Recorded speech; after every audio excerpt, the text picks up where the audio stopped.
যেখানে আমি যাই আলহামদুলিল্লাহ যুবকদের ঢল নামে। আলহামদুলিল্লাহ আজকে শুনলাম যে মোট 8টা প্যান্ডেল। কয়টা? এটা হচ্ছে সেন্ট্রাল প্যান্ডেল। ওই 8টা প্যান্ডেলে 8টা প্রজেক্টর দেয়া। 8টা প্যান্ডেলে কি মহিলারা? 6টায় মহিলা আর বাকি 2টায় পুরুষ। আর এটা হচ্ছে সবচেয়ে বড় প্যান্ডেল। আলহামদুলিল্লাহ পড়বেন না? এগুলো হচ্ছে ইসলামের ভিক্টরির সাইন। ভিক্টরি, বিজয়। বিজয় দেয় কে? তো এটা আবার অনেকের চক্ষুশূলের কারণ। ইসলামের পক্ষে এত মানুষের গণজোয়ার অনেকে আবার সহ্য করতে পারে না, সহ্য করতে পারে না, অনেকে মেনে নিতে পারে না। এদের চুলকায়। এদের কি করে? চুলকায়। তোমাদের চুলকাইলে মলম লাগাও, কিন্তু ইসলামের পিছু লাগতে যেও না। আমরা ইসলামের পক্ষে না বিপক্ষে? কোরআনের পক্ষে না বিপক্ষে? ইসলামের বিজয়ের পক্ষে না বিপক্ষে? বাংলার জমিনে ইসলামকে আমরা বিজয়ী শক্তি হিসেবে দেখতে চাই কি চাই না? কারা কারা চাই দুহাত তুলে আল্লাহর দেখার।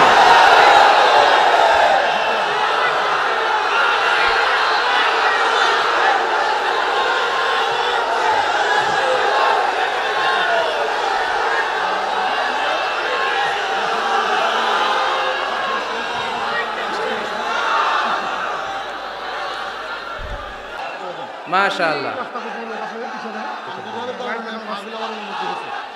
মাশাআল্লাহ। হ্যাঁ দেখেছি। উহিব্বুকা ফিল্লাহ Mizanur Rahman Azhari. We love you Mizanur Rahman Azhari. Taralia Shanti Sangha থেকে আজহারি হুজুরকে আন্তরিক শুভেচ্ছা। আমরা আল্লাহর জন্য আপনাকে ভালোবাসি মিজানুর রহমান আজহারি। অনেক শ্রোতারা, অনেক দিনী ভাইরা প্লে কার্ড নিয়ে দাঁড়িয়েছে, সবারগুলো দেখাও যাচ্ছে না। সবার জন্য দোয়া আর ভালোবাসা। আমরা ভালোবাসা দিয়ে বিশ্ব জয় করব, ঠিক কিনা? হেরে যাবে ওদের হিংসার ষড়যন্ত্র, জিতে যাবে আমাদের ভালোবাসা। আমাদের ভালোবাসাকে হারায় দেওয়ার মতো শক্তি পৃথিবীর কারণে চিল্লায় বলো, ঠিক কিনা?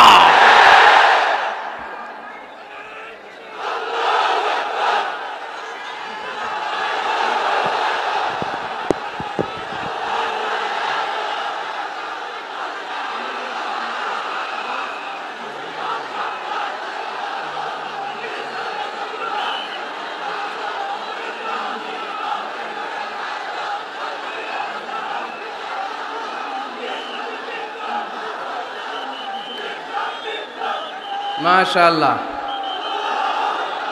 মাশাআল্লাহ। যারা যারা না বুঝে কোরআনের প্রোগ্রাম বানচাল করতে চায়, তাদের এসে দেখা উচিত যে জনগণকে ভুলভাল বোঝানোর দিন শেষ।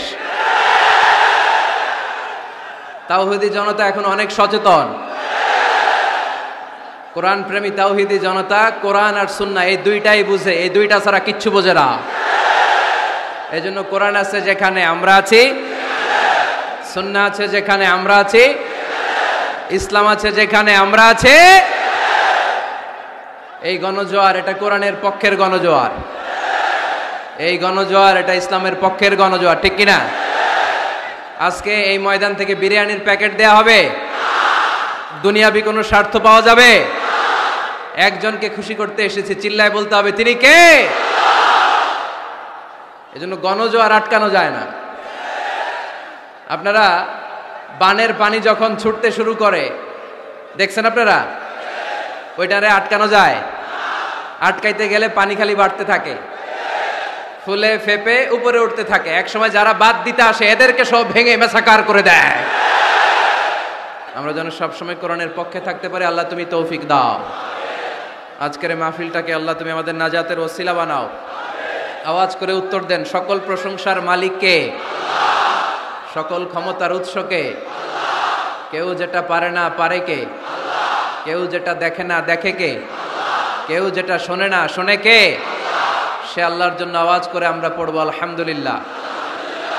সবাই পড়েন, রব্বানা লাকাল হামদ হামদান কাসীরান তাইয়িবান মুবারাকান ফীহি ইয়া রাব্বি লাকাল হামদু কামা ইয়ানবাগি লিজালালি ওয়াজহিকা ওয়া আযীমি সুলতানিকা লাকাল হামদু বিল ঈমান লাকাল হামদু বিল ইসলাম লাকাল হামদু বিল কুরআন।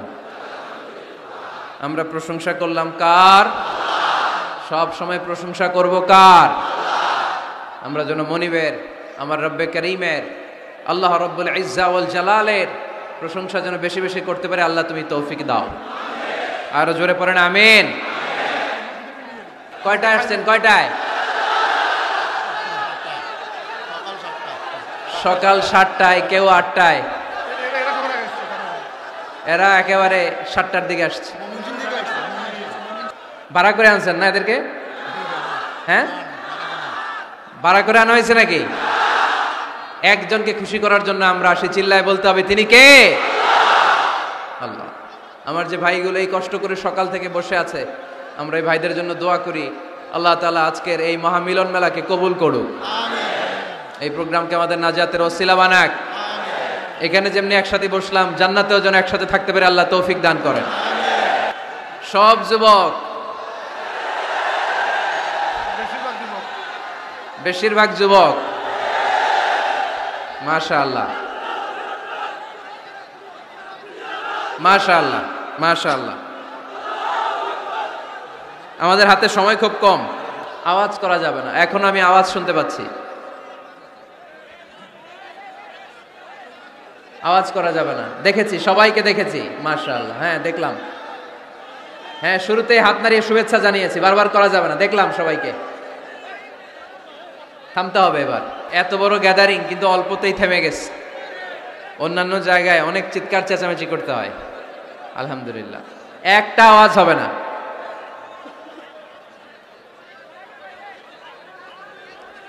আমি বলেছি একটা আওয়াজ হবে না।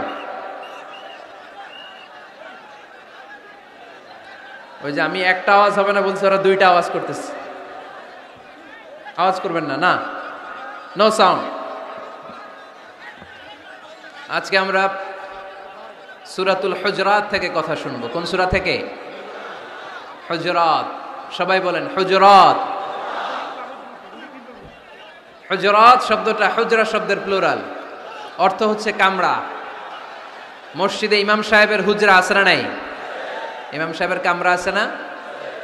আছে। তো আল্লাহ রাসূল সাল্লাল্লাহু আলাইহি সাল্লামের এরকম হুজরাখানা ছিল।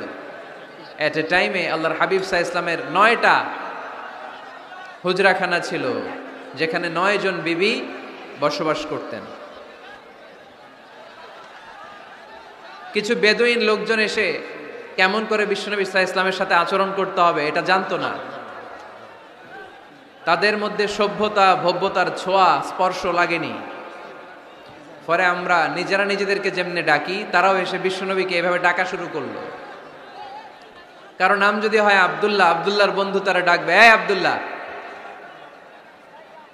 কারো নাম যদি হয় করিম, তার বন্ধুটা ডাকে এই করিম। কারো নাম যদি হয় আবু বকর, তার বন্ধুটা ডাকে এই আবু বকর। কিন্তু বিশ্বনবী সাল্লাল্লাহু আলাইহি ইসলামকে কি এই মুহাম্মদ এভাবে ডাকা যাবে? না, ডাকা যাবে না। যদিও তিনি মানুষ, কিন্তু অসাধারণ মানুষ।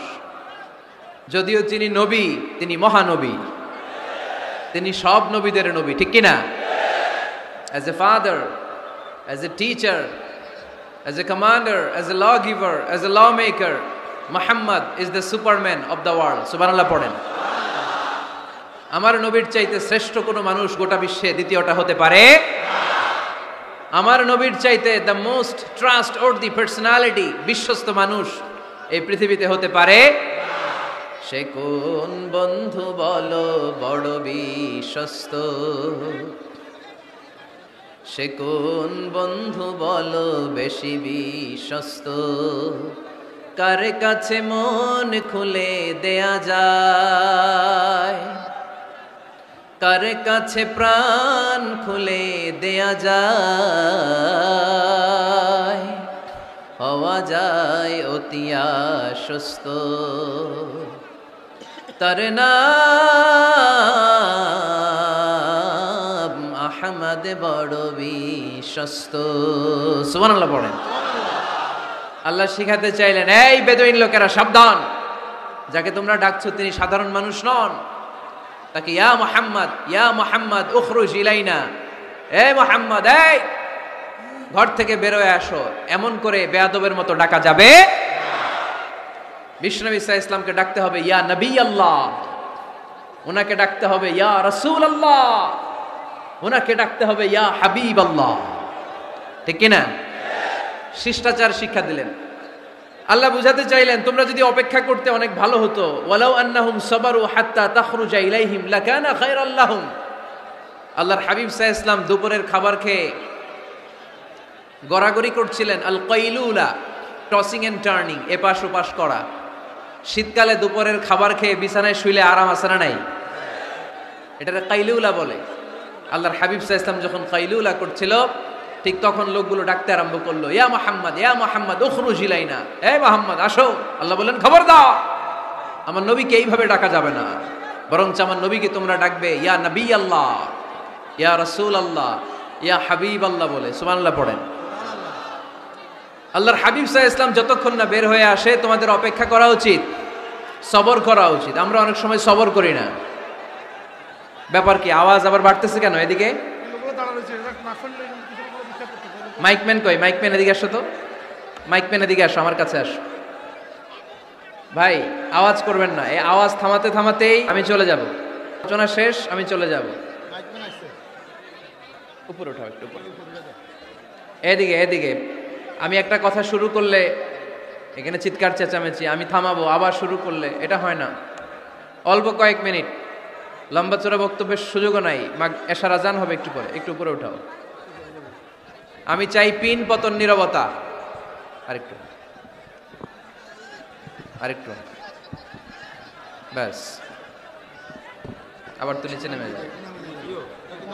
আওয়াজ করো না, আওয়াজ করো না ভাই, আওয়াজ করো না।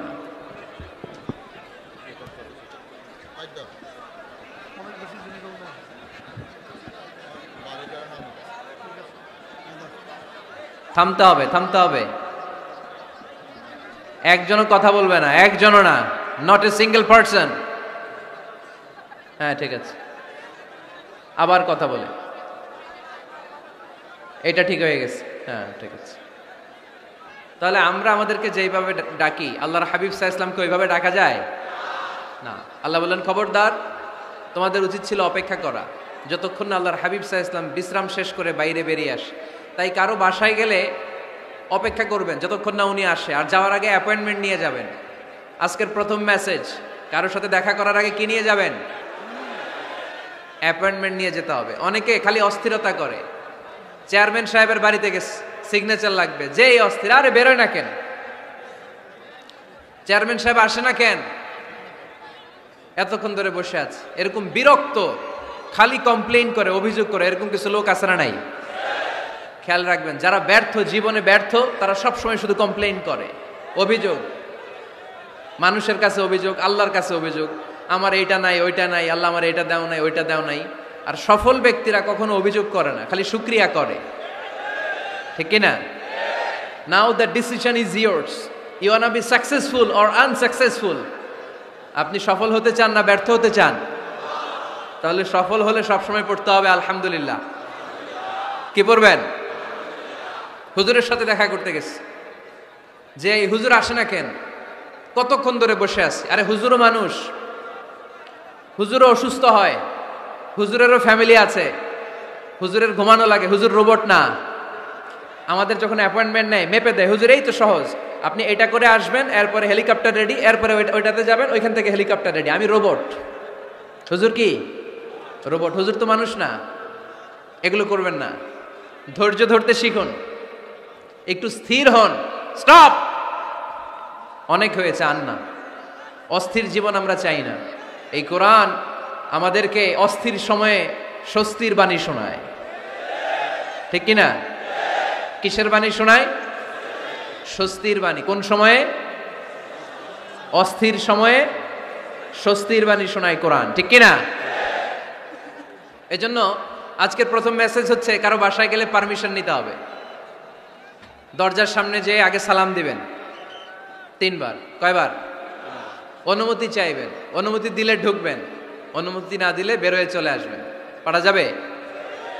এজন্য রব্বুল আলামিন বলেন, ইয়া আইয়ুহাল্লাযীনা আমানু লা তাদখুলু বুয়ুতান গায়রা বুয়ুতিকুম হাত্তা তাস্তানিসু ওয়া তুসাল্লিমু আলা আহলিহা যালিকুম খায়রুল লাকুম লাআল্লাকুম তাযাক্কারুন। সুবহানাল্লাহ পড়েন। আল্লাহ ডেকে বললেন, ও ঈমানদারেরা শোনো শোনো, তোমরা যখন অন্য কারো বাড়িতে যাবে খবরদার অনুমতি না নিয়ে সালাম না দিয়ে ঘরে ঢুকে যেও না। দরজার সামনে দাঁড়িয়ে থাকো, দরজার সামনে দাঁড়িয়ে দাঁড়িয়ে 3 বার অনুমতি চাও, তারপরে সালাম দাও। অনুমতি দিলে ঢুকবা, নচেত চলে যাবা। ঠিক কি না? এই আইনটা কার? কারো বাসায় যাওয়ার আগে অ্যাপয়েন্টমেন্ট নিয়ে যাব, আর যে হুট করে দরজার ভিতরে ঢুকে যাব না, অপেক্ষা করব। You have to wait. তিনি আসতে বললে এরপরে ঢুকবো, মনে থাকবে? কারো ঘরে অনুমতি না নিয়ে ঢুকা কবিরা গুনাহ। কি গুনাহ? আমরা এগুলোর ইসলাম মনে করি না, আমরা ম্যানার জানি না, আমরা সোশ্যাল নর্মস জানি না। আমরা মনে করি নামাজ, রোজা, হজ, যাকাত, জিকির এগুলাই ইসলাম। ঠিক কিনা? ধরাবাঁধা ইসলাম হিন্দু ধর্মের মতো গদবাঁধা কোনো ধর্ম নয়। আমাদের মসজিদ এটা গির্জা, প্যাগোডা, সেনাগগ আর গুরুদুয়ারার মতো যে কোনো ইবাদতগাহ নয়। আমাদের মসজিদগুলো আমাদের সামাজিক ঐক্যের কেন্দ্রবিন্দু। আমাদের ইসলাম হচ্ছে আমাদের জীবন চালানোর মেথোডোলজি। কেমন করে এই লাইফটা সুন্দর হবে, স্মুথ হবে, তার সব নির্দেশনা কোরআনের ভেতরে আছে না নাই? এজন্য বিশ্বনবী বললেন, খবরদার কারো ঘরে যাওয়ার আগে সালাম দাও, পাশাপাশি অনুমতি চাও। এক সাহাবী দাঁড়িয়ে বললেন, ইয়া রাসূলুল্লাহ, ইয়া হাবিবাল্লাহ, আমার ঘরে আমরা কেবল 2 জন থাকি, 2টা ঘর। এক ঘরে থাকে আমার আম্মা, আরেক ঘরে থাকে আমি। আফাস্তাদিনু আলা উম্মি, আমি কি আমার মায়ের ঘরে ঢোকার আগে অনুমতি নেওয়া লাগবে নাকি? নবী হে, 2টা রুম আমার ঘরে, এক রুমে আমি, আরেক রুমে আমার মা। আফাস্তাদিনু আলা উম্মি, আমার মায়ের ঘরে যাওয়ার আগে অনুমতি নেওয়া লাগবে? আনা খাদিমুহা, আমি তো তার খেদমত করি, মায়ের ঘরে যাইতে অনুমতি লাগবে? বিশ্বনবী বললেন, নাআম ইস্তাআযিন আলাইহা, হ্যাঁ অবশ্যই মায়ের ঘরে ঢোকার আগে অনুমতি নিয়ে ঢুকবা। সুবহানাল্লাহ পড়বেন না? সাহাবী বললেন, ইয়া রাসূলুল্লাহ, তিনি তো আমার মা, অনুমতি লাগবে কেন? বিশ্বনবী বললেন, আতুহিব্বু আন তারাহা উরিয়ানাতান, ও সাহাবী, তুমি কি তোমার মাকে উলঙ্গ দেখতে পছন্দ করো নাকি? সাহাবী বললেন, না, কশিন কালেও নয়, আমি কখনো আমার মারে উলঙ্গ অবস্থায় দেখতে পছন্দ করব না। বিশ্বনবী বললেন, তাহলে অবশ্যই অনুমতি নিয়ে ঢুকবা। যদি মারে উলঙ্গ দেখতে মনে না চায় তাহলে ঢুকবা, কারণ ঘরের ভিতরে কে কখন কোন পরিস্থিতিতে থাকে তার কোনো হিসাব আছে। এজন্য সালাম দিবেন, নক করবেন, অনুমতি চাইবেন, তখন নিজেকে নিজে ভিতরে যারা আছে, মহিলা হোক পুরুষ হোক, সামলে নিবে, গুছিয়ে নিবে, তারপরে আপনাকে ঢুকার ব্যবস্থা করে দিবে। ঠিক কিনা? তাহলে মায়ের ঘরে ঢুকতে হলে যদি অনুমতি লাগে, তাহলে বোনের ঘরে ঢোকার আগে অনুমতির দরকার আছে না নাই? আমার পাশের ঘর হচ্ছে আমার ভাইয়ের ঘর, ভাইয়ের ঘরে ঢোকার আগে অনুমতির দরকার আছে না নাই? কাজিন, চাচাতো বোন, খালাতো বোন, চাচাতো ভাই, খালাতো ভাই, পাশের ঘরের ভাবি, পাশের বাড়ির মানুষ, এদের ঘরে ঢোকার আগে অনুমতির প্রয়োজন আছে না নাই? খবরদার, খবরদার, এটা কবিরা গুনাহ। This is my first message to the people of Feni tonight. আজ রাতে ফেনীবাসীদের কাছে আমার প্রথম মেসেজ হচ্ছে, কারো ঘরে যাওয়ার আগে অ্যাপয়েন্টমেন্ট নিয়ে যাব। কখন তার সাথে দেখা করব, আগে অ্যাপয়েন্টমেন্ট নিয়ে যাব, তারপরে যে দরজার বাইরে দাঁড়িয়ে পারমিশন চাইবো, মানে অনুমতি নিব, তারপরে সালাম দিব, এরপরে ঘরে ঢুকবো। পারা যাবে? ইনশাল্লাহ পড়তে পারবেন না আওয়াজ করে? আজকে আলোচনার বিষয় হচ্ছে সূরাতুল হুজুরাত। সূরার নাম কি? হুজুরাত। এটা মাদানী সূরা। কি সূরা? এটা কোরআনের 49 নম্বর সূরা। কত নম্বর সূরা? এই সূরায় মোট আয়াত আছে 18টি। কয়টি? এবার আমি প্রশ্ন করব, উত্তর দেন। এই সূরায় মোট আয়াত সংখ্যা কয়টি? 18টি। এটি কোরআনের কততম সূরা? 49তম সূরা। আর সূরাটা মাক্কি সূরা। কি সূরা? মাদানী সূরা। এই সূরাটাকে বলা হয় সামাজিক রীতিনীতির সূরা। সোশ্যাল নর্মস শেখানো হয়েছে এই সূরায়। কেমন করে সমাজের শান্তি শৃঙ্খলার ভারসাম্য অক্ষুণ্ণ থাকবে সে ব্যাপারে এই সূরাতে আল্লাহ তাআলা কিছু দিক নির্দেশনা দিয়েছেন। আমাদের সমাজের ভারসাম্য ঠিক নাই, শান্তি নাই, সুশৃঙ্খলা নাই, শুধু মারামারি, জিঘাংসা, কিলাকিলি, হিংসা, বিদ্বেষ, বিশৃঙ্খলা। এই হিংসা, বিদ্বেষ, বিশৃঙ্খলা, মারামারির বিপরীতে সমাজের সাম্য, ভ্রাতৃত্ব, ভালোবাসা, সুশৃঙ্খলা আর ভারসাম্য কিভাবে অক্ষুণ্ণ রাখা যায়, সেজন্য আল্লাহ তাআলা এই সূরার ভেতরে 10টা গাইডলাইন দিয়েছেন। কয়টা? সবাই বলতে হবে, কয়টা? 10টা। প্রথম গাইডলাইন হচ্ছে আল্লাহ তাআলা বলছেন, খবরদার যারা বিশ্বাসী বলে নিজেদেরকে দাবি করো, আল্লাহ আল্লাহর রাসূলের নিয়মের বা আইনের উপর দিয়ে টপকে যেও না। আল্লাহ আল্লাহ রাসূল যেটা বলেছে এটাই ফাইনাল, ঠিক কি না? রব্বুল আলামিন বলেন, ইয়া আইয়ুহাল্লাযীনা আমানু লা তুকদ্দিমু বাইনা ইয়াদাইল্লাহি ওয়া রাসূলিহি ওয়াত্তাকুল্লাহ ইন্নাল্লাহা সামিউন আলীম। পড়েন সুবহানাল্লাহ।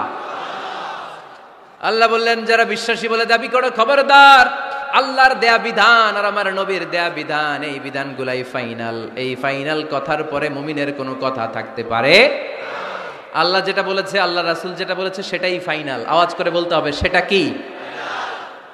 এটা ফাইনাল। এরপর আর নতুন কোনো কথা নাই। যখনই বলা হবে আল্লাহ বলেছে, রাসূল বলেছে, আমরা বলবো আমান্না, সামি'না ওয়া আতা'না, আমরা শুনলাম, মানলাম, বিশ্বাস করলাম। আমাদের পক্ষ থেকে আর দ্বিতীয় কোনো কথা নাই, ঠিক কি না? এজন্য আল্লাহ বললেন, খবরদার আমি আর আমার রাসূল যেটা দিয়েছি সেটাই ফাইনাল। অতিরিক্ত বুঝতে যেও না, ওভার স্মার্ট সাজতে চেও না, আমি আল্লাহর দেয়া নবীর দেয়া বিধানের সামনে অ্যাডভান্স হতে যেও না। কারণ আমি আল্লাহ আর আমার রাসূল যেই নিয়ম দিয়েছি সেটাই ফাইনাল, সেটাতেই বরকত। কোন মুমিন বান্দাবান্দীদের কাছে যখন আল্লাহ আর আল্লাহর রাসূলের কথা বলা হয়, তাদের কাছে এটাই ফাইনাল, ঠিক কি না? ওমা কানা লিমুমিনি ওয়ালা মুমিনাতিন ইযা খাদাল্লাহু ওয়া রাসূলুহু আমরান আইয়াকুনা লাহুমুল খিয়ারাতু মিন আমরিহিম। মুমিন নরনারীর কাছে যখন বলা হবে এটা আল্লাহর কথা, আল্লাহর রাসূলের কথা, এটাই ফাইনাল। এরপরে মুমিনের আর নতুন কোনো চয়েস থাকতে পারে? আল্লাহ বলেছে 5 ওয়াক্ত সালাত জামাতের সাথে আদায় করো, এটাই ফাইনাল, ঠিক কি না? আল্লাহ বলেছেন, চুরি করলে চোরের হাত কেটে দাও। বিশ্বনবী জীবদ্দশায় চোরের হাত কেটে দেখিয়ে দিয়েছেন, চুরি করলে হাত কেটে দাও, এটাই ফাইনাল, ঠিক কি না? আল্লাহ নিয়ম জারি করেছেন, ও নারীরা পর্দা করে ঘর থেকে বের হও, এর উপরে কোনো কথা নাই, জোরে বলেন ঠিক কি না? আল্লাহ আইন করে দিয়েছেন, রমাদানের 29 দিন কিংবা 30 দিন রোজা রাখবা, এটাই ফাইনাল, এরপরে কোনো কথা নাই, জোরে বলেন ঠিক কি না? যারা সম্পদশালী হয়েছো, বছরান্তে 2.5% যাকাত দিবা, বিধানটা কার? এটাই ফাইনাল, এরপরে কোনো কথা আছে? তার মানে আল্লাহ আল্লাহ রাসূল যেটা দিয়েছে এটাই ফাইনাল, এটাই সর্বোৎকৃষ্ট। এর চেয়ে উৎকৃষ্ট আর ভালো হতে পারে না, এটাই শ্রেষ্ঠ। এক সাহাবী বলল, আসুমুদ্দাহার, আমি সারা বছর রোজা রাখবো, রোজা ভাঙবো না। আরেক সাহাবী বলল, আ'তাজিলুন নিসা, আমি আমার বউয়ের কাছে যাব না, আজীবন বৈরাগ্য জীবন যাপন করব। আরেক সাহাবী বলল, উসল্লিল লাইলা কুল্লাহ, সারা রাত তাহাজ্জুদ পড়ব, ঘুমাবো না। এই কথা শুনে বিশ্বনবী রেগে গেলেন। বিশ্বনবী বললেন, কে কে বলেছে এই কথা যে সারা বছর রোজা রাখবে, সারা রাত তাহাজ্জুদ পড়বে, স্ত্রীর কাছে যাবে না? ইন্নী আখশাকুম লিল্লাহি ওয়া আতকাকুম লাহু, নিশ্চয় আমি তোমাদের চাইতে আল্লাহকে বেশি ভয় করি। আমি বিশ্বনবী সবচেয়ে বড় মুত্তাকি, আমি বিশ্বনবী সবচেয়ে বড় বুজুর্গ, আমি বিশ্বনবী সবচেয়ে বড় আল্লাহওয়ালা। তো আমি এত বড় আল্লাহওয়ালা হয়ে আমি 11 জন স্ত্রী রেখেছি, আমি এত বড় আল্লাহওয়ালা হয়ে রাতে তাহাজ্জুদও পড়ি, আবার কিছু অংশ ঘুমাই। আমি এত বড় আল্লাহওয়ালা হয়ে বছরে কিছু সময় রোজা রাখি, মাঝে মাঝে রাখি না। তা আমি ব্যালেন্স করে জীবন ধারণের পরে আমার আল্লাহওয়ালাগিরিতে কোনো সমস্যা হয় নাই, আমার নবী হতে সমস্যা হয় নাই। তোমাদের সমস্যা হলো কেন? তোমরা কোত্থেকে এটা শিখেছো? আমি বিশ্বনবী যেটা শিখিয়েছি এটাই ফাইনাল, এর চেয়ে শ্রেষ্ঠ কোনো কাজ আর হতে পারে না। চিল্লায় বলেন ঠিক কি না? ফজরের ফরজ নামাজ কয় রাকাত? আওয়াজ করে বলেন। বিধানটা কার? আপনি যদি বলেন আমি একটু বাড়ায় পড়বো, 3 রাকাত পড়বো, সওয়াব বেশি হবে না? কারণ আপনি অ্যাডভান্স হয়েছেন। লা তুকদ্দিমু বাইনা ইয়াদাইল্লাহি ওয়া রাসূলিহি, খবরদার আল্লাহ আল্লাহ রাসূলের উপর অ্যাডভান্স হয়ো না। রমাদানের রোজা 30টা, আপনি যদি বলেন 35টা রাখবো, ফেনীর ভাইয়েরা রমজানের পরে আরো 5টা যদি একাধারে রাখেন, রমজান মনে করে আল্লাহ কবুল করবে? কবুল করবে? তার মানে আল্লাহ আল্লাহ রাসূল যেটা বলেছে এটাই ফাইনাল।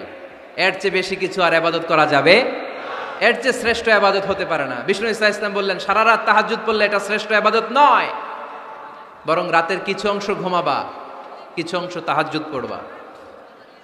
আইয়ামুল বীজের রোজা রাখবা, সোম আর বৃহস্পতিবার রোজা রাখবা, আরাফার রোজা রাখবা, আশুরার রোজা রাখবা, শাওয়ালের 6 রোজা রাখবা। এর চেয়েও বেশি রাখতে চাইলে একদিন রোজা রাখবা, আরেকদিন রাখবা না, একদিন রাখবা, আরেকদিন রাখবা না। এর চেয়ে ভালো রোজার হতে পারে? হতে পারে না। আল্লাহর হাবিব সাল্লাল্লাহু আলাইহি ওয়াসাল্লাম বললেন, সেই শ্রেষ্ঠ যে স্ত্রীদের সাথেও মেলামেশা করে আবার ইবাদতও করে। ইসলামের মধ্যে ভারসাম্য আছে না নাই? তাহলে বোঝা গেল আল্লাহর হাবিব সাল্লাল্লাহু আলাইহি ওয়াসাল্লাম আল্লাহর সবচেয়ে কাছের, তিনি সবচেয়ে বড় মুত্তাকি। সে আওয়াজ করে বলেন তো, আমার নবীর চাইতে বড় মুত্তাকি হওয়া যাবে? আমার নবীর চাইতে বড় আল্লাহওয়ালা হওয়া যাবে? নামাজ কেমন করে পড়তে হয় এটা নবী শিখায় গিয়েছেন, এর চেয়ে বেশি কিছু করা যাবে? জিকির কেমন করে করতে হয় এটা বিশ্বনবী শিখিয়ে গিয়েছেন কি জান নাই? বিশ্বনবীর শিখানো পন্থার বাইরে নতুন পন্থায় জিকির করা যাবে? তাহলে আল্লাহ এবং আল্লাহ রাসূল যা শিখিয়েছে এটাই ফাইনাল। আল্লাহ আল্লাহ রাসূলের কথার উপরে আমরা দ্বিতীয় কোনো কথা বলতে চাই না। এটা হচ্ছে 1 নাম্বার গাইডলাইন। সমাজে যদি শান্তি আনতে চান এই গাইডলাইন মানতে হবে। বিশ্বাসীদের জন্য 2 নাম্বার গাইডলাইন হচ্ছে লা তারফাউ আসওয়াতাকুম ফাওকা সাউতিন নবী। খবরদার ওহে বিশ্বাসীরা, নবীর কণ্ঠের চাইতে যেন তোমাদের কণ্ঠ উঁচু হয়ে না যায়। আপনারা কথা শুনতেছেন? মনোযোগ আছে না গেছে? বনু তামিম গোত্রের নেতা কে হবে? আল্লাহর হাবিব সাল্লাল্লাহু আলাইহি ওয়াসাল্লাম পরামর্শ করছিলেন। সাইয়েদনা আবু বকর বললেন, আমার মতামত হচ্ছে এই লোকটা নেতা হলে ভালো হয়, যোগ্য লোক। ওমরে ফারুক বললেন, না, উনি না। আবু বকর যেটা বলেছে ওইটা না, আমার মনে হয় এই লোকটা নেতা হলে ভালো হয়। আবু বকর বললেন, না ওমর তুমি বুঝো না, আমি যারে বলছি সে ভালো। ওমরে ফারুক বলে, না আবু বকর, আমি যাকে বলেছি সে ভালো। এরকম মতামত দিতে দিতে, তর্ক করতে করতে বিশ্বনবীর গলার চাইতে সাহাবীদের গলার আওয়াজ বড় হয়ে গিয়েছে। আল্লাহ এটা আরশের উপর থেকে বরদাস্ত করে নাই। আল্লাহ বলেছেন, খবরদার, লা তারফাউ আসওয়াতাকুম ফাওকা সাউতিন নবী। নবীর কণ্ঠের চাইতে তোমাদের কণ্ঠ যেন উঁচু হয়ে না যায়। আমার নবীকে আমি তোমাদের বন্ধু বানিয়েছি, তোমাদের কাছে রেখেছি, তার মানে এই নয় যা মন চায় তাই নবীর সাথে আচরণ করবা, ঠিক কি না? কখনো যেন নবীর কণ্ঠের চাইতে কণ্ঠ উঁচু হয়ে না যায়। যদি নবীর গলার আওয়াজের চাইতে তোমাদের গলার আওয়াজ উঁচু হয়ে যায়, তোমাদের জীবনের সব নেক আমলগুলোকে আমি বাতিল করে দেব। আল্লাহ ধমক দিয়ে বললেন, খবরদার, ইয়া আইয়ুহাল্লাযীনা আমানু লা তারফাউ আসওয়াতাকুম ফাওকা সাউতিন নবী ওয়ালা তাজহারু লাহু বিল কওলি কাজহরি বা'দিকুম লিবা'দিন আন তাহবাতা আ'মালুকুম ওয়া আনতুম লা তাশউরুন। পড়েন সুবহানাল্লাহ। আল্লাহ বললেন, খবরদার, আমার নবীর কণ্ঠের চাইতে যেন তোমাদের কণ্ঠ উঁচু হয়ে না যায়। আমার হাবিবের কণ্ঠের চাইতে তোমাদের কণ্ঠ যদি উঁচু হয়ে যায়, বেয়াদবি হয়ে যাবে, ফলে তোমাদের সব নেক আমল বাতিল করে দিবে কে? এই আয়াত নাজিল হওয়ার পরে সাহাবারা কেউ বিশ্বনবীর সামনে এসে বড় গলায় কথা বলে না, আস্তে আস্তে বলে। কেমনে বলে? ওমরে ফারুক এই আয়াত শুনে এত ভয় পেলেন, তিনি বিশ্বনবীর কাছে কোনো কথা নিয়ে আসলে ফিস ফিস করে বলতেন। বিশ্বনবী শুনতে পেতেন না, বলতেন, এই ওমর কি বলছো, বুঝি নাই, জোরে বলো। ওমরে ফারুক সাউন্ড বাড়িয়ে জোরে বলতেন। বিশ্বনবী বলতেন, এই কি বলেছো, এদিকে আসো, জোরে বলো। আমি শুনতে পাচ্ছি না, ওমর আরো জোরে বলো। ওমরে ফারুক আবার একটু সাউন্ড বাড়িয়ে আবার বলতে আরম্ভ করতেন। বিশ্বনবী বলতেন, আমি শুনতে পাচ্ছি না, জোরে বলো। সুবহানাল্লাহ পড়েন। ভয়ে আন তাহবাতা আ'মালুকুম ওয়া আনতুম লা তাশউরুন। খবরদার, নবীর কণ্ঠের চাইতে যদি কণ্ঠ উঁচু হয়ে যায়, সব নেক আমল বাতিল করে দিবে কে? আপনারা যারা হজ উমরা করেছেন, হজ আর উমরা করতে পেরেছেন কারা কারা দেখি? মাশাআল্লাহ। যারা করতে পারি নাই আমরা, আমাদেরকেও যেন আল্লাহ তাআলা তৌফিক দান করে, আমরা পড়ি আমিন। আমরা যেন কাবার চারপাশে তাওয়াফ করতে পারি, সাফা মারওয়ায় যেন সাই করতে পারি, আল্লাহর হাবিব সাল্লাল্লাহু আলাইহি ওয়াসাল্লামের কবরের সামনে দাঁড়িয়ে যেন আমরা সালাতু সালাম পাঠ করতে পারি। আওয়াজ করে পড়তে হবে আমিন। বিশ্বনবী সাল্লাল্লাহু আলাইহি ওয়াসাল্লামের কবরের উপরে এই আয়াতটা লেখা, যে আয়াত নিয়ে আমি এখন আপনাদের সামনে আলোচনা করছি। লা তারফাউ আসওয়াতাকুম ফাওকা সাউতিন নবী। দেখছেন না হাজী সাহেবরা, দেখে আসছেন না? আপনি যখন মসজিদে নববীতে নামাজ পড়বেন, আল্লাহর হাবিব সাল্লাল্লাহু আলাইহি ইসলামের কবর জিয়ারতের জন্য যখন রওনা হবেন, সর্বপ্রথম বাম দিকে পড়বে রাউদাতুম মিন রিয়াদিল জান্নাহ। এই জায়গাটা হলো দুনিয়ার বুকে জান্নাতের বাগান সমূহ থেকে একটা বাগান। আপনি হাঁটতে থাকবেন, হাঁটতে হাঁটতে রাউজাতুম মিন রিয়াদিল জান্নাহ পার হওয়ার পরে বাম দিকে পড়বে বিশ্বনবীর কবর। বিশ্বনবীর কবরের সামনে দাঁড়িয়ে কোনো উম্মত সহ্য করতে পারে নাকি? ধৈর্য ধারণ করতে পারে নাকি? আজীবন যেই নবীর কথা শুনলাম, আজীবন যেই নবীর হাদিস চর্চা করলাম, আজীবন যেই নবীর ভালোবাসা হৃদয়ের মধ্যে ধারণ করলাম, ওই নবী নাকি এই জায়গায় শোয়া, ওই নবী নাকি এখানে শুয়ে আছে, এটা কল্পনা করলে কোনো উম্মাত ধৈর্য ধারণ করতে পারে? কলিজাটা ছিঁড়ে খান খান হয়ে যায়, চিৎকার দিয়ে নবীরে ডাক দিতে মনে চায়। কিন্তু আল্লাহ বলেছেন খবরদার, কবরের উপরে এই আয়াতটা লেখা, লা তারফাউ আসওয়াতাকুম ফাওকা সাউতিন নবী, খবরদার এটা নবীর দরবার, এখানে বড় গলায় চিৎকার চেঁচামেচি করে কোনো আওয়াজ করা যায় না। চিল্লায় বলেন ঠিক কি না? এজন্য আল্লাহ বললেন লা তারফাউ আসওয়াতাকুম ফাওকা সাউতিন নবী, খবরদার নবীর কণ্ঠের চাইতে যেন কণ্ঠ উঁচু হয়ে না যায়। এই আয়াতের হুকুম আল্লাহর হাবিব সাল্লাল্লাহু আলাইহি ইসলামের জীবদ্দশা অবস্থায় যেমন ছিল, ঠিক এখনো এটারে বলবৎ রেখেছে কে? তাই ওইখানে আল্লাহর হাবিব সাল্লাল্লাহু আলাইহি ইসলামের কবরের সামনে বুক ফেটে কান্না আসে, আমার নবী, আমার পেয়ারা নবী এখানে, পেয়ারা রাসূল শুয়ে আছে, এটা জেনেও আমি চিৎকার দিতে পারি না, আমি হই হুল্লোড় করতে পারি না, আমি লাফাতে পারি না, আমি শুধু চোখের পানি ছেড়ে আমার নবীরে সালাম পাঠাতে পারি। ঠিক কিনা? এই আয়াতের হুকুম শুধু নবীর ক্ষেত্রেই প্রযোজ্য নয়, আব্বা আম্মার ক্ষেত্রেও প্রযোজ্য। আব্বা আম্মার সামনে দাঁড়িয়ে বড় গলায় কথা বলা যাবে? উস্তাদ আল আসাতেজা যারা আমাদেরকে শিখিয়েছেন তাদের সামনে বড় গলায় কথা বলা যাবে না। আধ্যাত্মিক গুরু, ইসলামী আন্দোলনের নেতা, ধর্মীয় নেতা, ওনাদের সামনেও চোখ রাঙিয়ে কথা বলা যাবে না। চিল্লায় বলেন ঠিক কিনা? লা তারফাউ আসওয়াতাকুম ফাওকা সাউতিন নবী। আদব নাই সমাজে, আদব নাই, এজন্য এত মহা সমস্যা। তাহলে প্রথম মেসেজ হচ্ছে আল্লাহ আল্লাহর হাবিব যা বলেছেন ওইটাই ফাইনাল, ওইটার উপরে কোনো কথা আছে? দ্বিতীয় মেসেজ হচ্ছে নবীর দরবারে দাঁড়িয়ে বড় গলায় কথা বলা যাবে। 3 নম্বরে আল্লাহ বললেন ইয়া আইয়ুহাল্লাযীনা আমানু ইন জাআকুম ফাসিকুম বিনাবাইন ফাতাবায়ানু, ও বিশ্বাসীরা, ও ঈমানদার বান্দারা, তোমাদের সামনে যদি কোনো পাপাচারী, কোনো ফাসিক যদি কোনো খবর নিয়ে আসে, খবরটা বিশ্বাস করার আগে যাচাই করে নিও। ফাতাবায়ানু ইয়ানি ফাতাসাব্বাতু আন সিহহাতিল খবর, খবরটা সহি কিনা যাচাই করার দরকার আছে না নাই? ইযা জাআকুম ইন জাআকুম ফাসিকুম বিনাবাইন ফাতাবায়ানু। ফেনীবাসী মনোযোগ দিয়ে শুনেন, কেউ যদি কোনো তথ্য নিয়ে আসে, খবর নিয়ে আসে, শুনেই হুট করে বিশ্বাস করা যাবে না। ফেসবুকে প্রায় বিভিন্ন ফেক নিউজ আছে না নাই? রুমর, গুজব আছে না নাই? আমি তখন মালয়েশিয়া, হঠাৎ করে দেখলাম নিউজের মধ্যে অনেকে স্ট্যাটাস দিতে শুরু করেছে যে পেঁয়াজের মতো লবণেরও দাম বেড়ে গেছে। এটা কি সত্য নিউজ না গুজব? জোরে বলেন। গুজব। আসলে কি লবণের দাম বাড়ছিল? বাড়ে নাই, কিন্তু না জেনেই অনেকে শেয়ার দিছে। এই জন্য ফেসবুকে কোনো নিউজ যদি আপনি দেখতে পান, শুনতে পান, verify, justify the news whether it's true or wrong. Check, make a cross check and double check regarding the authenticity of the report. এই রিপোর্টটা সঠিক কিনা ভেরিফাই করবেন আগে, তারপরে শেয়ার মারবেন। অনেকে আছে সিলে কান নিয়ে গেছে, শুই না সিলের পিছনে দৌড়। আগে কি সিলের পিছনে দৌড়াবেন নাকি কানে হাত দিবেন? নিউজ একটা দেখলেই শেয়ার দেয়া যাবে? কি করবেন? যাচাই করবেন। You have to cross check, you have to justify the news, you have to verify the news. আমরা প্রায় নিউজ একটা দেখলেই শেয়ার দেই। হয়তো একটা ভুল নিউজ আপনি শেয়ার দিয়েছেন, এই ভুল নিউজের কারণে পুরো সমাজের মধ্যে গোলমাল, এর দায়ভার আপনার কাঁধেই বর্তাবে। আওয়াজ করে বলেন ঠিক কিনা? এই ভুয়া নিউজগুলোতে আমাদের খুব আগ্রহ।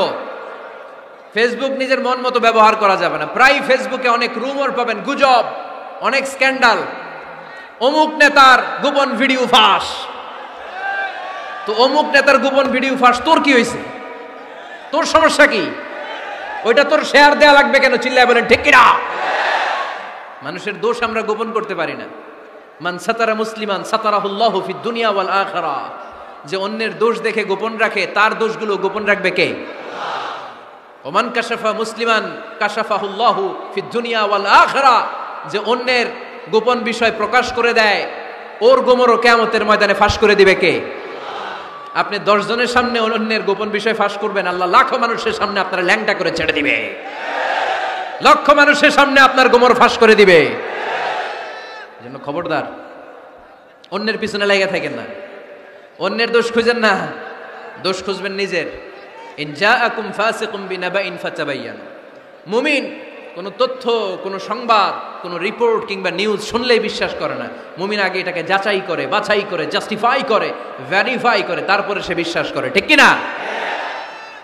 আল্লাহর হাবিব সাল্লাল্লাহু আলাইহি ওয়াসাল্লাম বনুল মুস্তালিকের যুদ্ধে জয়লাভ করলেন। হারিস ইবনে মিরার বনুল মুস্তালিকের নেতা। শুনতেছেন আপনারা? কষ্ট হচ্ছে? আচ্ছা। হারিস ইবনে মিরার বললেন, ইয়া রাসূলুল্লাহ, আমরা ইসলাম ধর্ম গ্রহণ করলাম, কি কি নিয়ম মানতে হবে? আল্লাহর হাবিব সাল্লাল্লাহু আলাইহি ওয়াসাল্লাম বললেন, সালাত পড়বে, যাকাত দিবে। উনি বললেন, তাহলে যাকাত নেন। আল্লাহর হাবিব বললেন, না, এই তো মাত্র কালিমা পড়ে মুসলমান হলে হালানিল হাউল, 1 বছর অতিক্রান্ত হওয়ার পরে যাকাত দিবে। আল্লাহর হাবিব সাল্লাল্লাহু আলাইহি ওয়াসাল্লাম মদিনায় ফিরে আসলেন। 1 বছর পর আল ওয়ালিদ ইবনে উকবাহ রাদিয়াল্লাহু তাআলা আনহুকে পাঠালেন, যাও বনুল মুস্তালিকের 1 বছর পূর্ণ হয়েছে, যাকাতের সম্পদ নিয়ে আস। এইদিকে হারিস ইবনে মিরার যাকাতের সম্পদ নিয়ে, সৈন্যবাহিনী নিয়ে, নবীর দূত আসবে যাকাত কালেকশনের জন্য, ওনার জন্য মেহমানদারিতে কোনো ঘাটতি না হয়, ওয়েল রিসিপশন দেওয়ার জন্য এলাকা থেকে বের হয়ে মরুভূমির সামনে দলবল নিয়ে দাঁড়িয়ে। ওয়ালিদ ইবনে উকবা যখন যাকাতের সম্পদ কালেক্ট করার জন্য বনুল মুস্তালিকের ওদিকে যেতে শুরু করেছে, এলাকায় ঢোকার আগেই দেখে বনুল মুস্তালিকের লোকেরা ঘোড়সাওয়ার বাহিনী দাঁড়ায় আছে। এই দৃশ্য দেখে ওয়ালিদ ইবনে উকবা মনে করেছে বনুল মুস্তালিক মনে হয় তাকে হত্যা করার জন্য দাঁড়িয়ে রয়েছে। আসলে কি হত্যার জন্য দাঁড়ায় আছে? কি জন্য দাঁড়ায় আছে? ওয়েলকামিং রিসিপশন দেওয়ার জন্য। উনি ভয় পেয়ে অ্যাবাউট টার্ন, তথ্য যাচাই না করে মনে করছে আমারে মারবে, ধরবে, about turn, return back to Medina. মদিনায় চলে গেলেন, যে বলে, ইয়া রাসূলুল্লাহ, বনুল মুস্তালিক যাকাত দেওয়া তো দূরের কথা, এগুলো তো সব কাফের হয়ে গেছে। ইয়া রাসূলুল্লাহ, ওরা তো মনে হয় কাফের হয়ে গিয়েছে, যাকাত প্রদান করা তো দূরের কথা, মারার জন্য সৈন্যবাহিনী নিয়ে অ্যাটাক করেছে। বিশ্বনবী রেগে গেলেন। খালিদ বিন ওয়ালিদের নেতৃত্বে 1000 সৈন্যবাহিনী পাঠিয়ে বললেন, যাও বনুল মুস্তালিক অ্যাটাক করো, বনুল মুস্তালিকে অভিযান চালাও। আল্লাহ বললেন, নবী অভিযান পরে চালান। ইন জাআকুম ফাসিকুম বিনাবাইন ফাতাবায়ানু। সুবহানাল্লাহ পড়েন। নবী হে, অভিযান পরে চালান। তথ্য যে নিয়ে আসছে ওয়ালিদ, এটা সত্য কিনা আগে যাচাই করেন। সে যে তথ্য আপনাকে সরবরাহ করেছে, এই তথ্য সঠিক নয়, সে ভুয়া তথ্য দিয়েছে, সে ভুল বুঝেছে, এখানে মিস আন্ডারস্ট্যান্ডিং হয়েছে। আপনি 1000 সৈন্যবাহিনী পাঠাবেন না। আপনার 1000 সৈন্যবাহিনী যে যদি বনুল মুস্তালিককে অ্যাটাক করে, তাহলে এই অ্যাটাকে কোনো ক্ষয়ক্ষতি হলে সবটার দায়ভার আপনার কাঁধেই বর্তাবে। চিল্লায় বলেন ঠিক কিনা? আমার নবীকে শিখানোর মাধ্যমে আল্লাহ তাআলা আমাদেরকে শিখা যাবে না। আগে যাচাই বাছাই করার দরকার আছে না নাই? আছে। আপনার বন্ধু এসে বলল, আরে দোস্ত তুমি এইখানে, ভাবিরে তো দেখলাম বাজারে আরেক লোকের সাথে ঘুরতেছে। আপনি রেগে মেগে আগুন, অফিস থেকে বাসায় যায় বউরে কিল, আইজো মায়ের কাইলো মায়ের, এরকম হতে পারে না?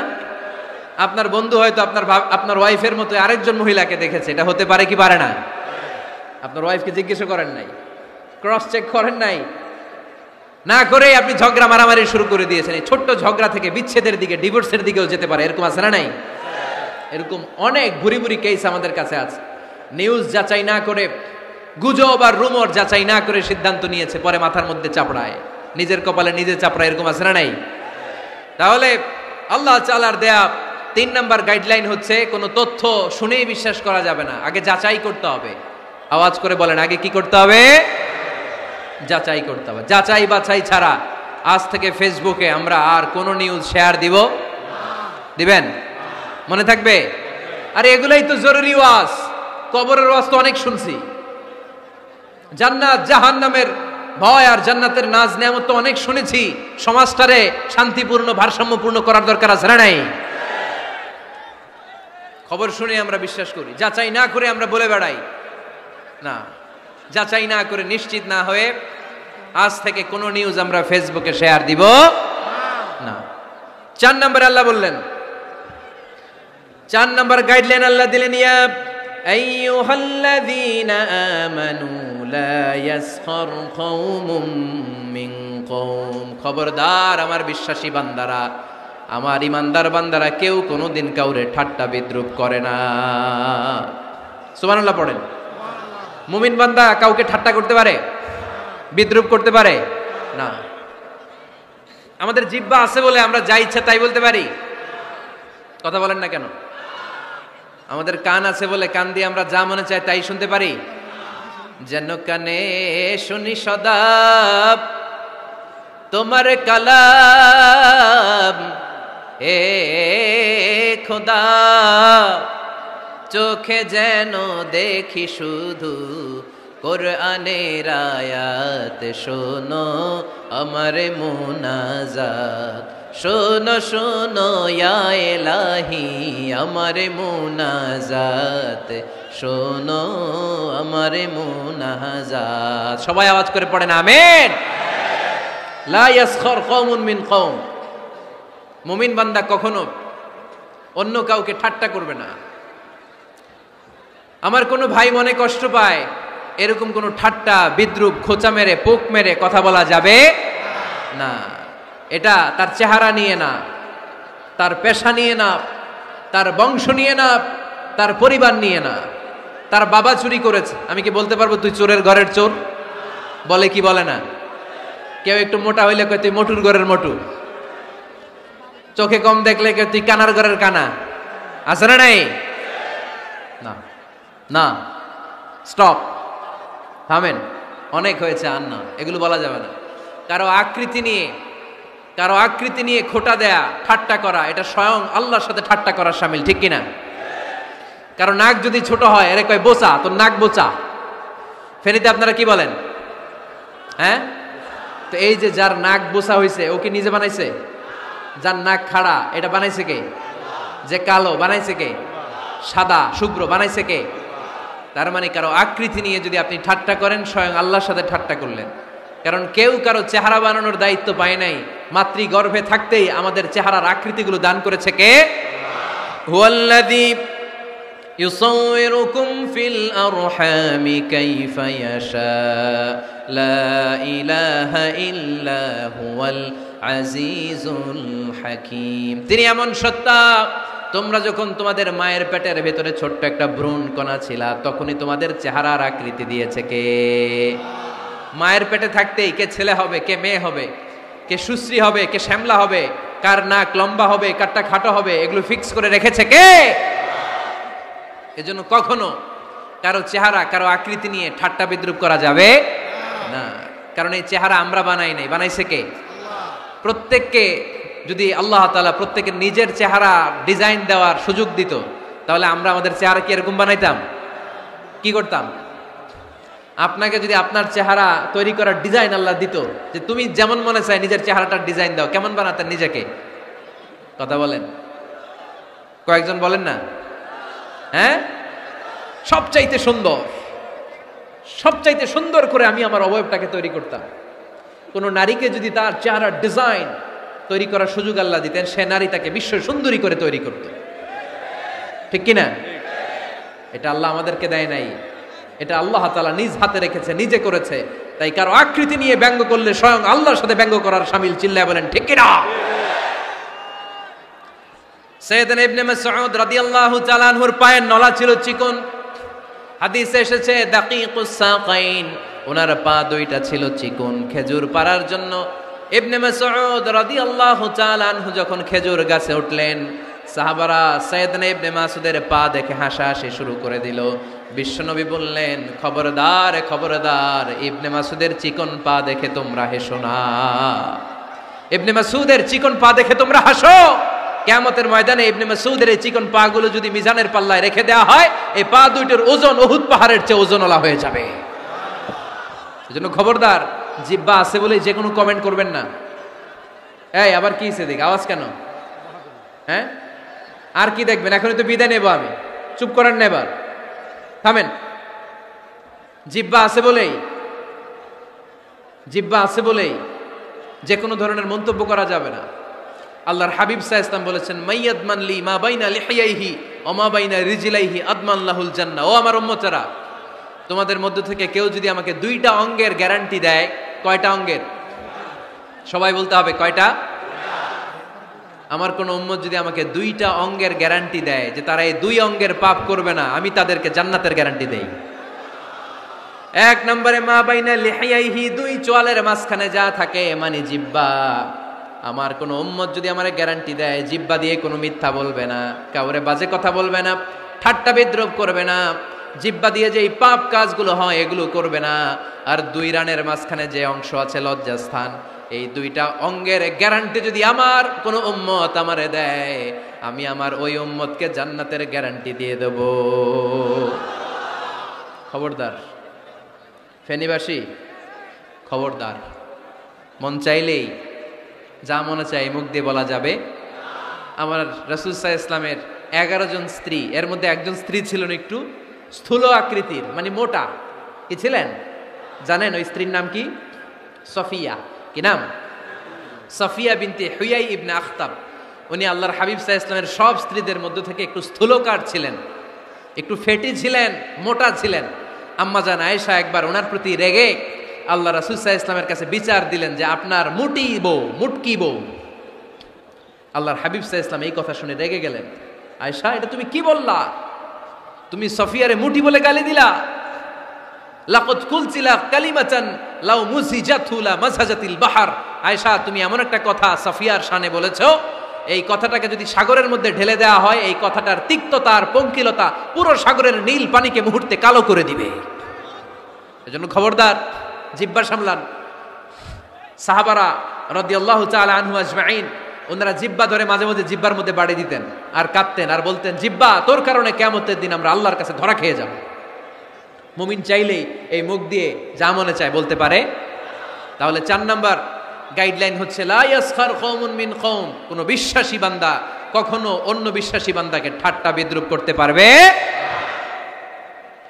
5 নম্বরে আল্লাহ বললেন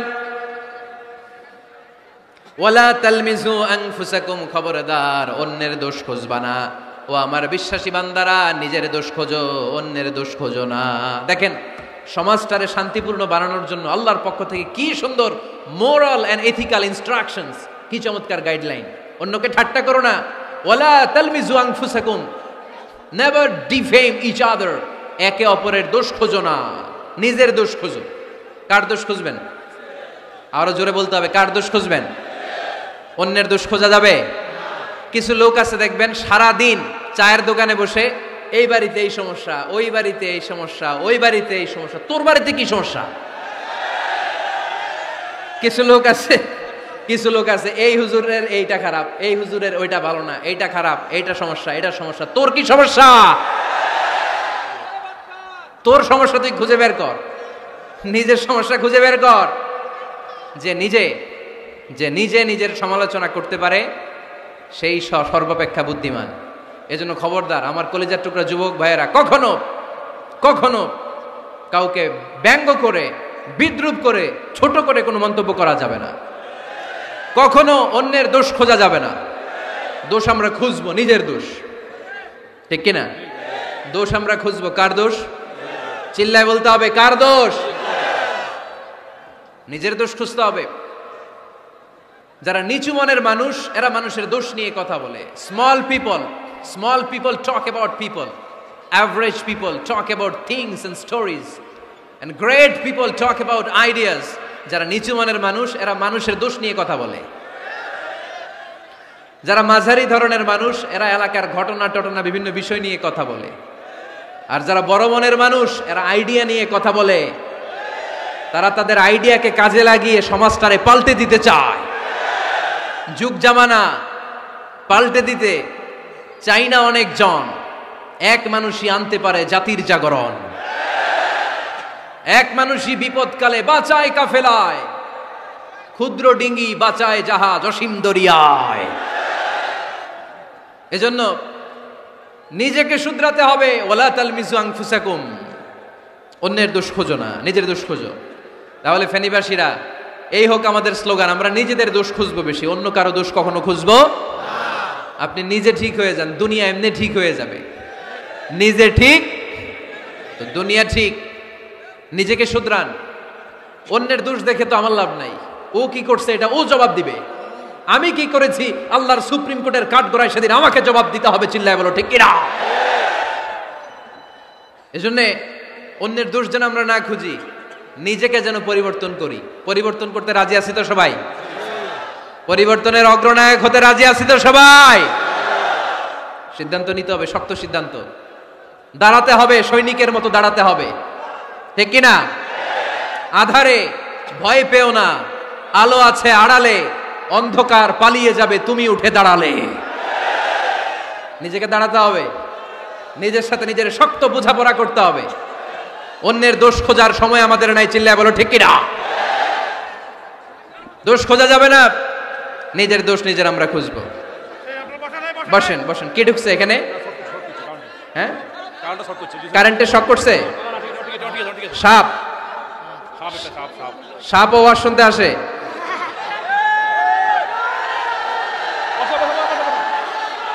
মাশাআল্লাহ। এইখানে এখানে শ্রোতা হিসেবে আছে বীর মুজাহিদ, মেরে ফেলছে এটারে। ঠিক আছে ঠিক আছে ঠিক আছে, বসুন।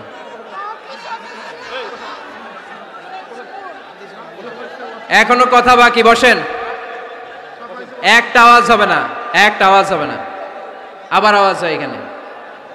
তাহলে ফেনীর ভাইয়েরা অন্যের দোষ খুঁজবো না, নিজের দোষ খোঁজা যাবে? যাবে যাবে? ক্লান্ত হয়ে গেছেন? কষ্ট হচ্ছে?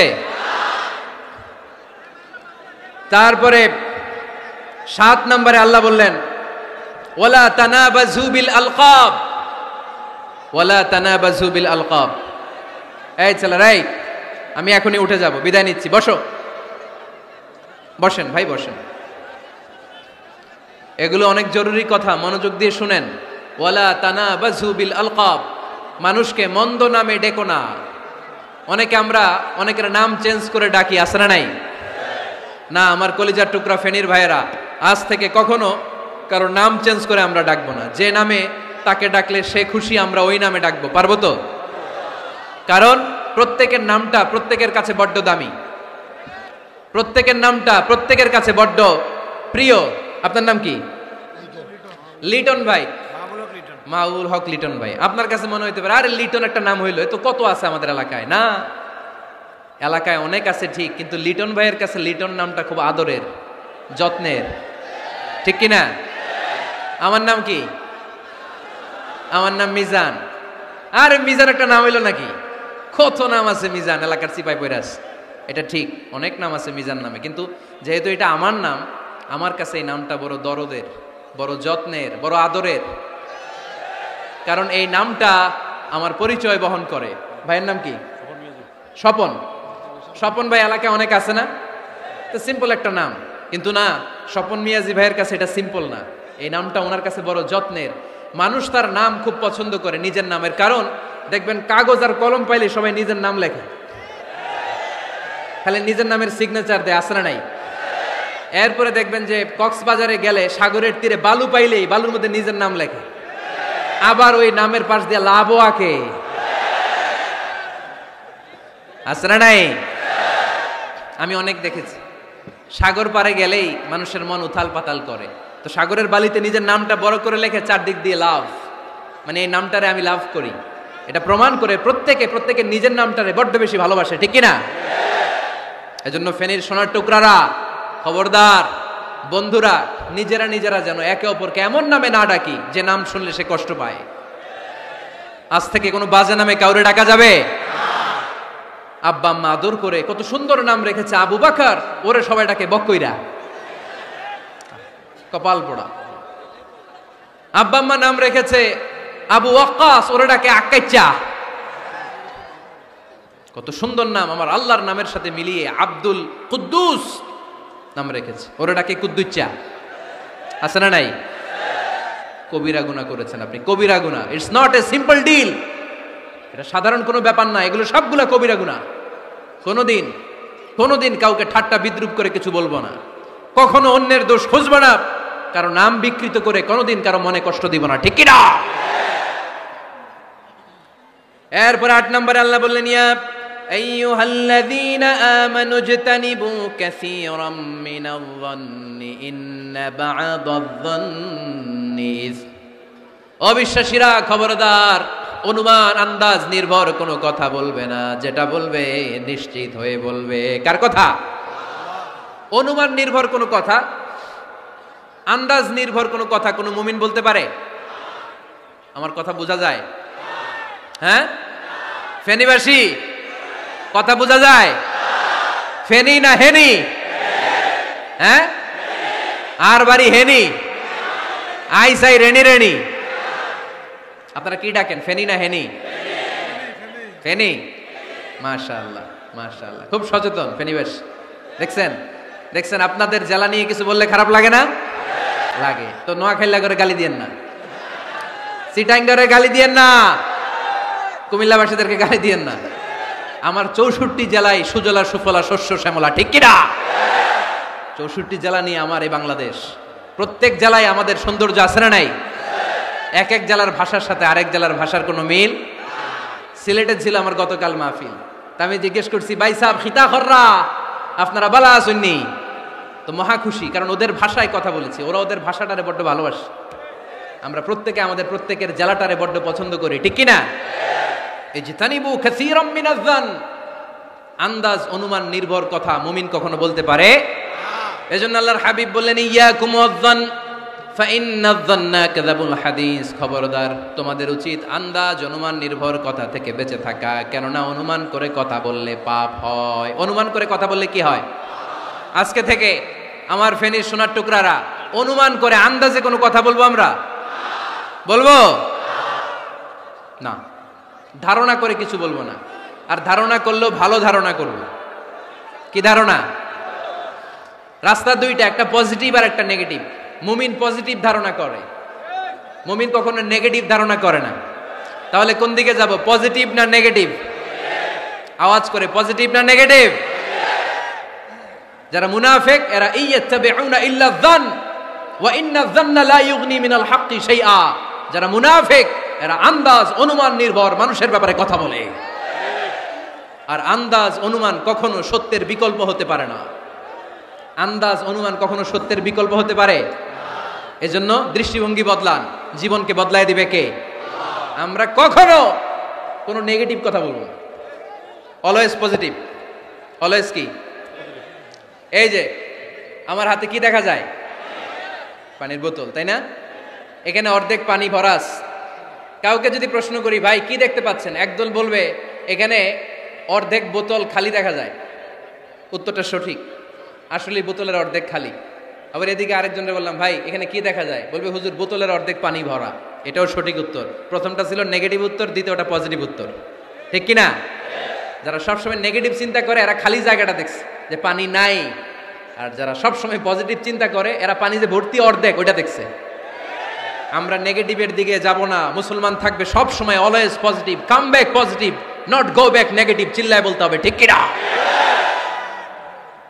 কখনো আন্দাজ অনুমান নির্ভর আমরা কিছু বলবো না। 9 নাম্বার, একেবারে শেষের দিকে চলে আসছে। 9 নাম্বার আল্লাহ বললেন, খবরদার, ওয়ালা তাজাসসু, গোয়েন্দাগিরি করো না। গোয়েন্দাগিরি করা হারাম। গভর্নমেন্ট যে গোয়েন্দা বিভাগ রেখেছে এটা না, এটা দেশের আইন শৃঙ্খলা বজায় রাখার জন্য এটা জরুরি। আল্লাহর হাবিব সাল্লাল্লাহু আলাইহি ওয়াসাল্লামেরও নিজস্ব গোয়েন্দা ছিল, কিন্তু আমরা যে নিজেরা গোয়েন্দাগিরি করি এটারে হারাম ঘোষণা করেছে কে? অনেকে আছে দেখবেন জানলা একটা খোলা থাকলে উকি মারে। আলহামদুলিল্লাহ ফেনীতে এগুলা নাই।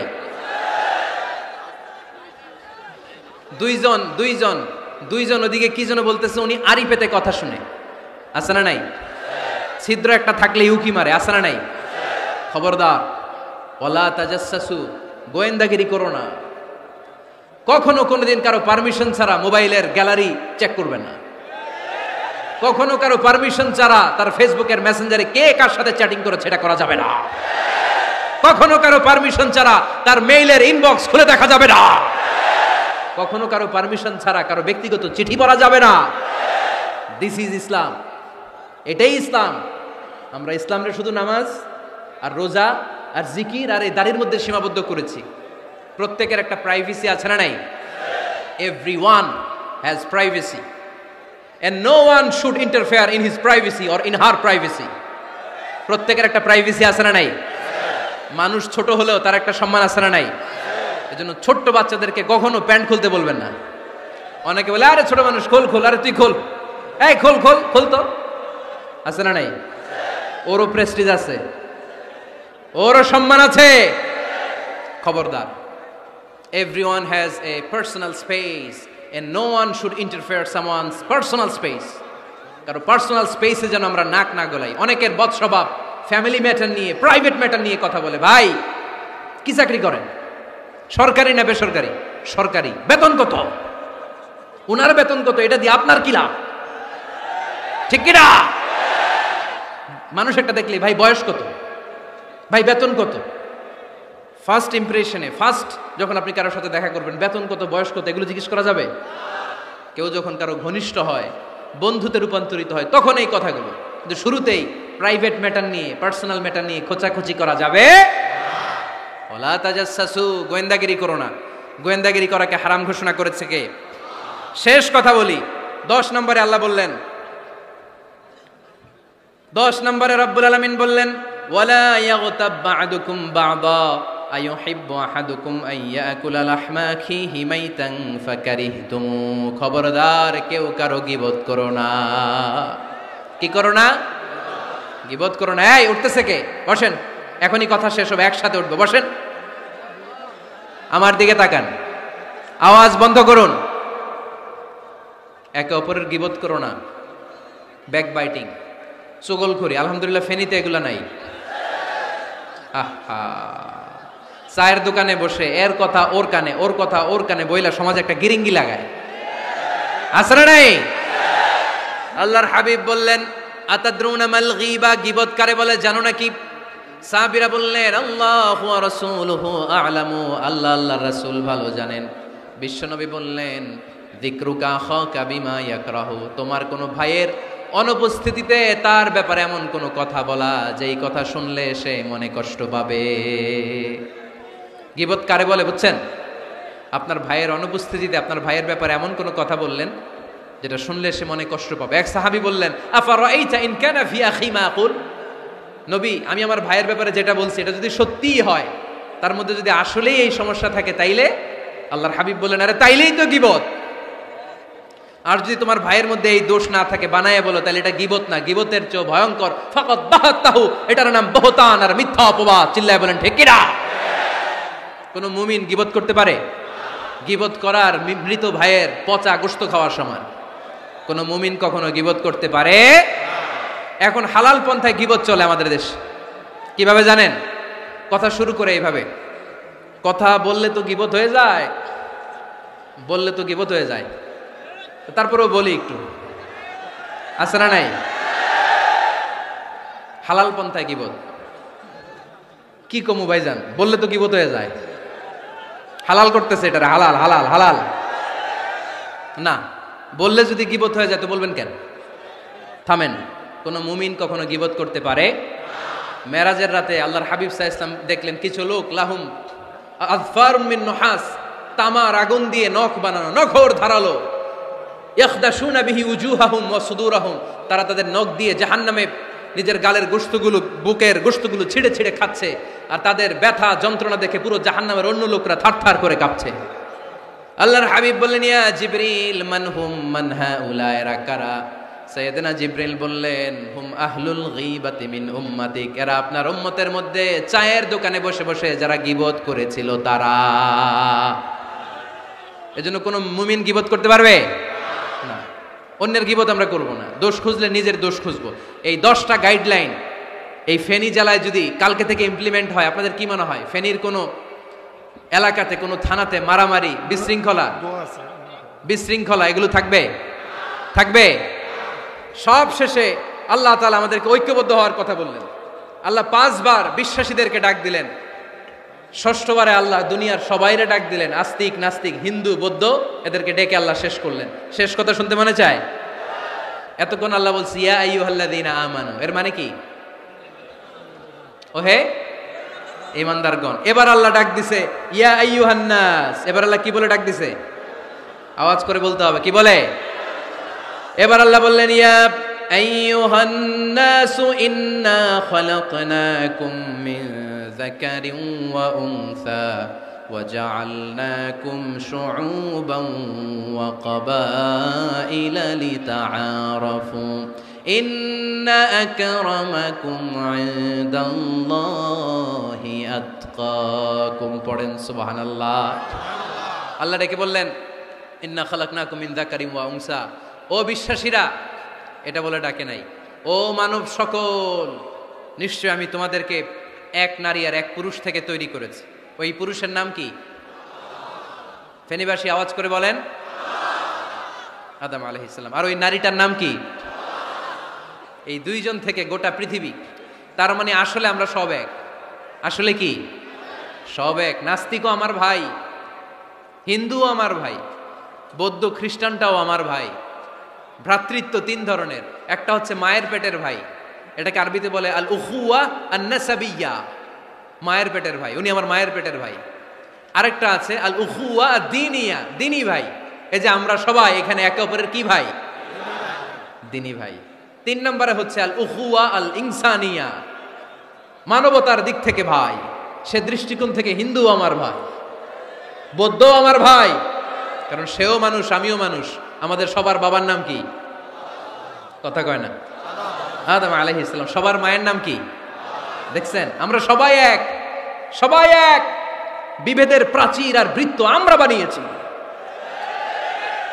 ইসলাম ধর্ম, বর্ণ, জাতীয়তাবাদ এগুলোর বাইরে যে এক বিশাল ব্রড মাইন্ডেড রিলিজিয়ন, যেখানে আলাদা আলাদা বৃত্ত টানে নাই। আমরা ধর্ম, বর্ণ, ভাষা, জাতীয়তা এগুলোকে সামনে এনে আলাদা আলাদা পরিচয়ের বৃত্ত বানিয়েছি। আমরা বানিয়েছি শ্বেতাঙ্গ আর কৃষ্ণাঙ্গের পার্থক্য। আমরা করেছি আরব অনারবের বিভাজন। আমরা করেছি ব্রাহ্মণ আর শূদ্রের জাত প্রথা। ইসলামে কোনো জাত প্রথা নাই, শ্বেতাঙ্গ কৃষ্ণাঙ্গের পার্থক্য নাই, প্রেসিডেন্ট কুলিওয়ালা ঠেলাওয়ালার কোনো পার্থক্য আল্লাহর সামনে নাই। চিল্লায় বলো ঠিক কিনা? যার প্রমাণ, প্রেসিডেন্ট যখন নামাজে দাঁড়ায় তার পাশে রিকশাওয়ালাও নামাজে দাঁড়ায়, তার পাশে শিক্ষকও নামাজে দাঁড়ায়, তার পাশে ব্যবসায়ী ভাই নামাজে দাঁড়ায়, তার পাশে ছোট্ট ছেলেটাও নামাজে দাঁড়ায়। আল্লাহর সামনে গোটা সব বিশ্বের মানুষগুলোরে এক কাতারে দাঁড় করিয়ে দিয়েছে কে? কোনো পার্থক্য নাই।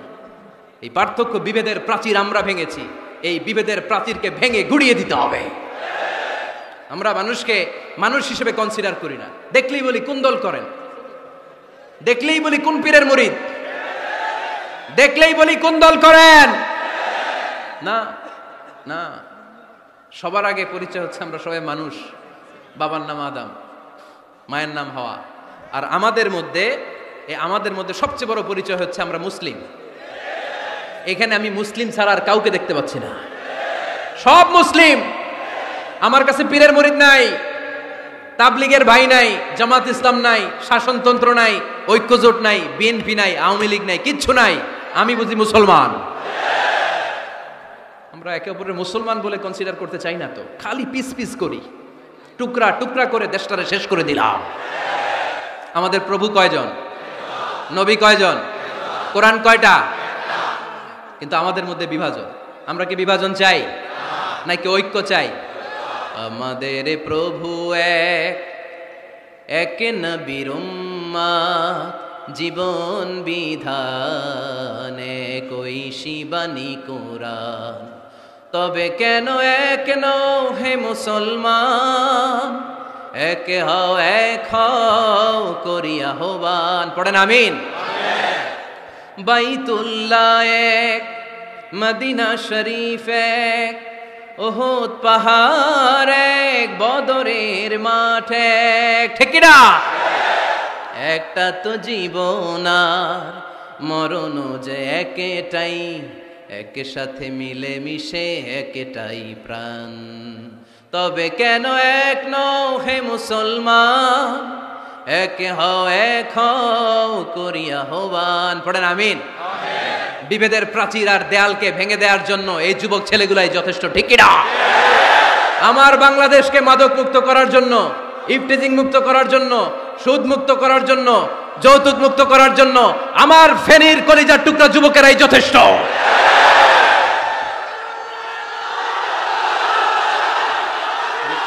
নারী আছে এখানে পিছনে, হাজার হাজার নারী, একজন হিন্দু মুসলমানের উপরে অনেক নারী আছে, হাজার হাজার পিছনে, সবাই আছে।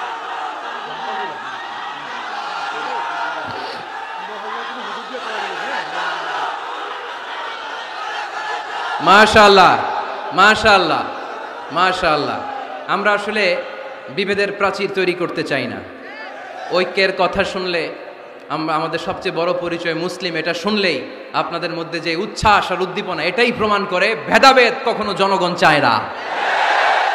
মুসলিম তৌহিদি জনতার হৃদয়ের ভেতরে ভেদাভেদ নাই, হিংসা নাই, বিদ্বেষ নাই। আমাদের আসল পুঁজি ভালোবাসা। আমাদের আসল পুঁজি কি? এই ভালোবাসা দিয়ে আমরা বিশ্ব জয় করতে চাই, ঠিক কিনা?